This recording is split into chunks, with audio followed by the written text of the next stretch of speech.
Now, competition in the e-commerce business has become especially fierce in that so-called last mile when the package hits your front porch. That is where the game is won and lost. And joining us tonight with his assessment of that competition and who the likely winners and losers will be, Donald Broughton is back with us, the managing partner at Broughton Capital. Don, good to see you. Welcome back.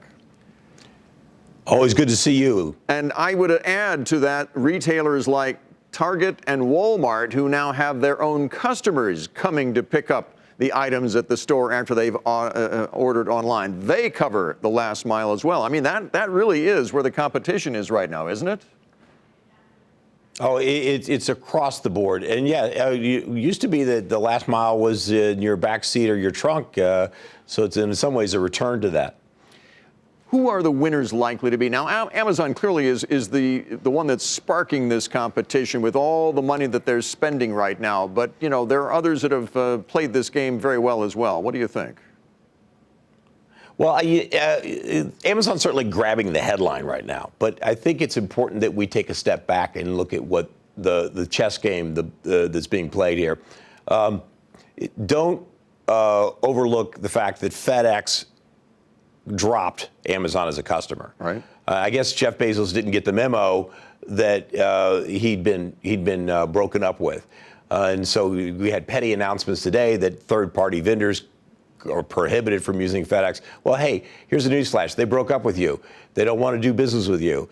They kicked $1 billion in revenue to the curb. Why? Because they weren't making any money on it to begin with, and two, if you look very carefully at what they're doing, they're building strategic partnerships with Walmart, Walgreens, strong competitors of Amazon who are partnering with FedEx. One. Two, here's what I understand. FedEx in the ground delivery business is the lowest cost provider of that service per package with the fastest service. If Amazon is successful at penetrating that marketplace at all, who's it going to hurt? It's going to hurt the highest cost provider with the worst service, i.e. the post office first, and then it's going to hurt UPS, the second highest cost provider, with worse service than FedEx. But you have to admit, that's FedEx, the way that plays out. You have to admit that FedEx is suffering right now. They've got these higher costs. The stock has been coming down. I mean, this has been a challenging time for them, according to Fred Smith.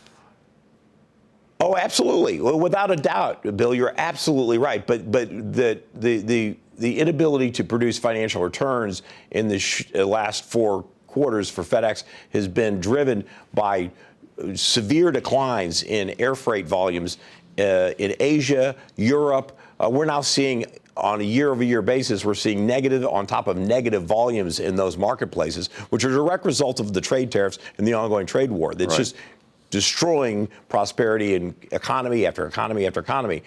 So that's a different issue. All right. And that's really a headwind to them.